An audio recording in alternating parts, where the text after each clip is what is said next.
Hello, everyone, and I know this is kind of a long while. I mean, this actually was premiered on Tuesday, but yeah. Well, anyways, this is an episode review for episode 1 of iZombie. Yes. Let me say a disclaimer here is the reason why I haven't seen it or saw it on Tuesday, they put it on the same time as Agents of S.H.I.E.L.D. Oh my gosh. Whose idea was that?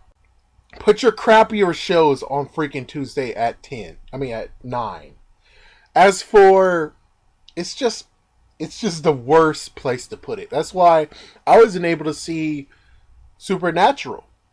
Yeah, that's one reason why I didn't see Supernatural is because of this. And now since they moved Supernatural, and what's even crazier is that Supernatural was on the same night as freaking Empire, which basically makes it even worse, and that's why I have to watch Arrow and have to watch Supernatural. But luckily, Empire has ended, so that means that I can now watch freaking Supernatural in peace. Thank goodness. But anyways, for iZombie, I think it's sad that it has to go against Agents of S.H.I.E.L.D. because that's just messed up. Seriously, it really is messed up. They need to figure out some way to put it. I think Mondays at 9. I don't even know what they have Mondays at 9, but that's the best place to put it. Anyways, let's go with the story. So, we have this main character. She died during a party and that she shouldn't have been in. And, well, yeah, there's lots of stuff that happened. The zombie apocalypse, quote unquote, it came from a drug that was called Utopia or something like that. Something like that, close to it. So, because of that, and the dude was talking about the fact that, yeah, it'll be man-made diseases is something very, very crucial. Yeah, they didn't listen, and because of that, the freaking drug turned the guys into nothing but freaking damn zombies, and they freaking attacked people and such and such. And because of that, she got turned into a zombie, which I think it technically saved her life because if she didn't turn into a zombie or get scratched, when she tripped and fall off the boat, she would have just basically drowned, and that's it. Which is kind of sad. She would have just drowned and that's it. That's the end. Instead, she got scratched, then got knocked overboard, and she drowned, and then she came back to life. So that's lucky for her. But anyways, she was bound to become a heart surgeon. And instead of being a heart surgeon, she actually got a job in the morgue. And she had a fiance, but she broke it off. She broke it off because she thought that the zombie thing could actually just be a full-time job. That all the way to maybe the next millennia until someone kills her or something. So there could be a chance that they could actually find a cure for her zombieism. She actually could find a cure. The thing is, yeah, so because of that, she actually was going to go to her fiance, her ex-fiance, to say, hey, there could be a chance in the future that we could actually get back together and get married, but because of what usually happens in freaking everything, she sees him with another girl. And because of that, she believes that, which I bet is true, he found a new someone. Yeah, he found a new special someone. Or it's just a misunderstanding and that's just a friend from college, or that's his sister, or that's his cousin, whatever crap. So it's like, yeah, we don't really know the situation. They could actually flip it and say, yeah, that's my cousin or something, or he could actually find a new special someone. We didn't see anything of he had his arm around her or anything, so it's like, yeah. Or she's not leaning her head near him, so that means that, yeah, so because of that, yeah, so we're not sure. But it looks like she took the habit of the brain owner, so every time she eats the brain, she gets memories, and not only memories, but she also gets some of their habits that sometimes can be very bad. Like, for instance, this time, you had a kleptomaniac. And at first, I was like, oh, so because she's a zombie, now she actually is attracted to red stuff. But that's true. So her zombiness gets her attracted to red stuff, and that's why she wants to steal it. Because it's red. I mean, check everything she stole. Everything she stole, the red eyeball, the red frame, the red stapler, all red, which is kind of funny. Are they secretly shouting out to Office Space? Because that's the only movie I know had a red stapler. And it was funny because he was always about like, you took my stapler. I would like my stapler back. You took my stapler. I'll make this place go down in flames. It was, yeah, if you never see Office Space before, it's definitely a good one to look at. It's very funny. Anyways, so one thing I have a question is the fact of, is her body decaying? It's like, what is her decay rate? Something that you would know from physics and calculus too is the decay rate of a certain thing. For her, if she's a zombie, then there has to be like some kind of decay rate, but we don't know. We don't know how fast it is or how slow it is. It seems like it's fairly slow because, or fairly fast. I'm not really sure. Because the first day when she came back as a normal person, well, as a zombie, one strand of her hair was like as if rogue. Yeah. It was as if she was rogue because one strand of her hair was white. So they said it was 5 months. So in 5 months, she went from that nice, normal peach color into a very pale white. Not only that, but all her hair turned white too. Not sure exactly how to take it, but chances are, I guess her organs still work. Everything's good. There's not going to be any, oh my gosh, ew. Yeah, so that's the good news, I guess. Is that she does keep her body, so it's not really she's like one of those zombies that'll straight up decay. It's more like she's a zombie, but yet she's sturdy. Yeah, she's a zombie and yet sturdy. We have no idea if she's able to have regenerative properties. We have no idea if she's actually able to do that. So that's one thing I'll be interesting to keep notice of. But anyways, she helps CB, who is a detective with a murder case of a call girl.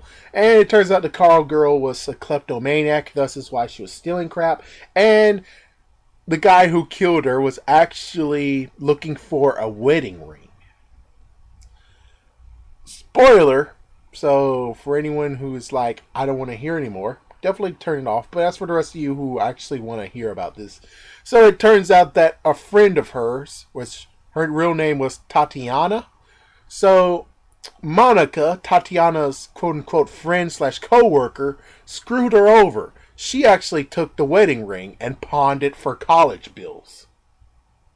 And she allowed freaking Tatiana to take the blame, which allowed her to fall to her death from a freaking window. Yeah, that's messed up.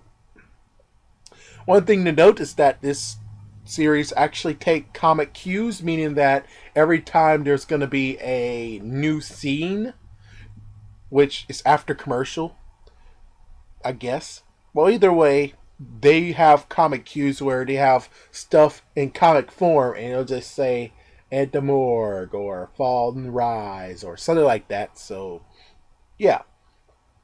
Well, anyways, there's a few things that we need to talk about before I finish this. Is number one, it turns out being beaten or wounded turns her rabid, meaning it turns her full zombie. She was about to eat that freaking guy's brains, but luckily she snapped out of it. Another thing is that the makeup she used to being a zombie, well, being a zombie in the haunted house, which kind of brings the question of, so shouldn't you guys have waited till like October to do this series? Because it's in Halloween. Yeah, I mean, seriously, it's being done in Halloween, which is not really that good idea. I mean, this is the worst case scenario ever. It's the fact of you have this first episode and it's a Halloween episode. It's like, dude, it's March though. Yeah, it's like, yeah, you guys should have just allowed this to wait 7 months and then air it. At least that would be a little bit better than the whole, oh, what horrible irony is this?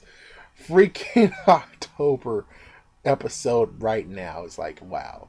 But anyways, the makeup that was done on her zombie costume, I mean, it sucks. I could do a better job than that. It sucks. I mean, the only way to make it better is that you have to take the gray that was on the wounds and then put it all over her face and make it blend in. Because if you don't, you have that messed up crap. The fact that you can notice that it's... I mean, yeah, I guess you wanted to make it look like it's not a good job, but still, it's kind of like... But... Oh, my goodness. Well, anyways, she doesn't sleep much. Remember that. The fact that she can't sleep that much, especially the fact that she has, like, some horrible thing or horrible ideas. The fact of, oh my gosh, the fact that there could be more zombies out there and stuff like that. But she finally was able to rest. But the new brain she ate, the new brain sample she ate, actually revealed there was another zombie. And what's even crazier, it's the zombie that actually turned her. A zombie that was a jerk who was like, hey, you want to try some of this new drug? And she's like, I don't think so. And then he slapped her butt. And then after that, he turned into a freaking zombie after screams. And then, yeah, he slashed her and then she fell off the boat. And there's the whole story. Well, anyways, for iZombie episode 1, I think it was very, very cool. I mean... The only downside that I'm going to continue harping about, because I'm not going to get to see it on the actual day it's aired, is the fact that you picked the wrong day to put it on. It's kind of like what is going on with ABC as well. Just the fact of they want Fresh Off the Boat and they want Repeat After Me to be seen. Correct? But they have to face Arrow. That's the thing, is that they have to face Arrow. Wait, what? No, wait a minute, no. They have to face The Flash. As for what happens on Wednesday on ABC, I don't freaking know, okay? So whatever is on ABC at 8 o'clock and 8:30, or just 8 o'clock, they are in deep trouble because it's like, I'm watching The Flash, I'm watching The Arrow, I'm watching Gotham. So it's like, yeah, it's really, really sad for you. So it's like, yeah, you need to find a good day where nothing actually can stop you. I mean, it's going to be horrible when it comes to the fact of the newest Supergirl TV show, and they're going to basically put it on sometime where you have something very special on. Which, yeah, that's going to be sucky for you. It really is. I really hope that CBS is not going to be a total whore. And please, no CBS. Don't be a total whore and put the Supergirl TV show on like some hour that I'm like, oh damn. Well, anyways, yeah, it's a good series. Definitely go check it out. And well, stay tuned. I most likely will do another review of this on Wednesday, and then on Thursday it's aired, or I don't know what's gonna happen. Hopefully, I'll be able to get it together. Well, anyways, thank you for watching, and have a great day.